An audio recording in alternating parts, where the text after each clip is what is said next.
In Affinity Photo, you can create all kinds of wonderful pattern designs just from a basic rectangle very quickly.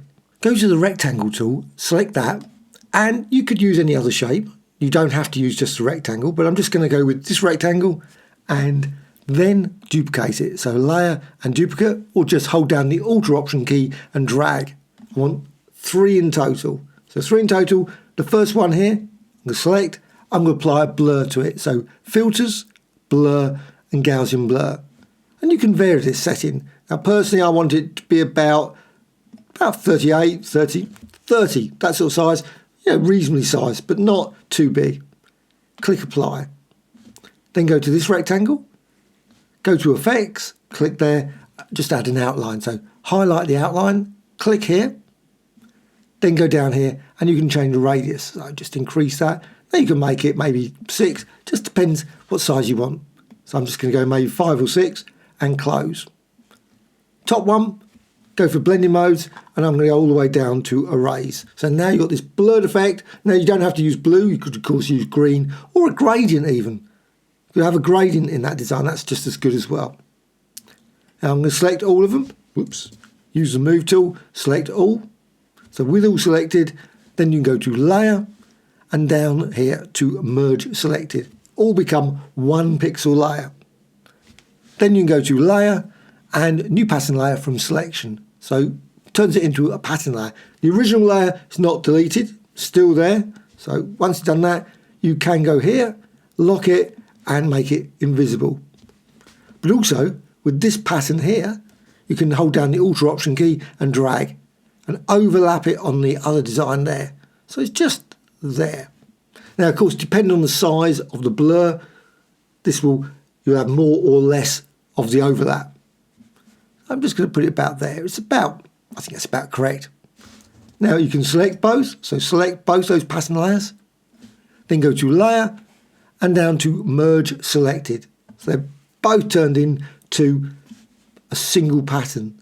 And then you can resize it. So you just go here, again with the move tool. You could, if you want, go up here and select mirror. Put mirror on. Doesn't particularly make much difference in this case.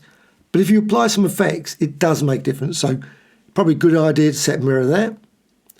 Also, if you want, you can always go to add some effects to that as well. So effects, maybe decide to go for 3D, just change that. And you can get a slight 3D effect around there. Maybe bevel and emboss, just try that. And you can see you've got a nice effect there. And of course you could add outer shadow as well. Anything that's outside of that rectangle. And close. You don't have to go for that 3-dimensional effect if you don't want that. But what you can also do is apply filter effects, and that's why I went for the mirror. So filters, go down here, distort and mirror. So mirror, it's a great one with this sort of design. You can go here and you can then drag this up, number of mirrors, and you can see now I've gone for 4, you can get this lovely tiled design very quickly, and you can just move around the origin point. So if you drag that around, you can see straight away, you can create all kinds of unusual pattern designs just by moving that. But what you can also do is change the number of mirrors to maybe 8. So go for 8 and move that around. Or maybe 12. Don't have to just go for that. So you just go for 12 and again move that around. But what you can also do is change the input, hold down the Alt or Option key, and then you can drag this around and it will move around completely, won't be constrained. So you can just say position it, I think about say there or there. And you can see you can create all kinds of unique designs. So I'll just increase it a bit. Yeah, that looks nice. Also, you can change the output as well. So you can move that around. Again, hold the Alt or Option key down and then you can move it more freely. And again, you can still change the origin position. So you might think, you know what, that looks nicer. And click apply. And there is your pattern design very quickly from a very basic rectangle.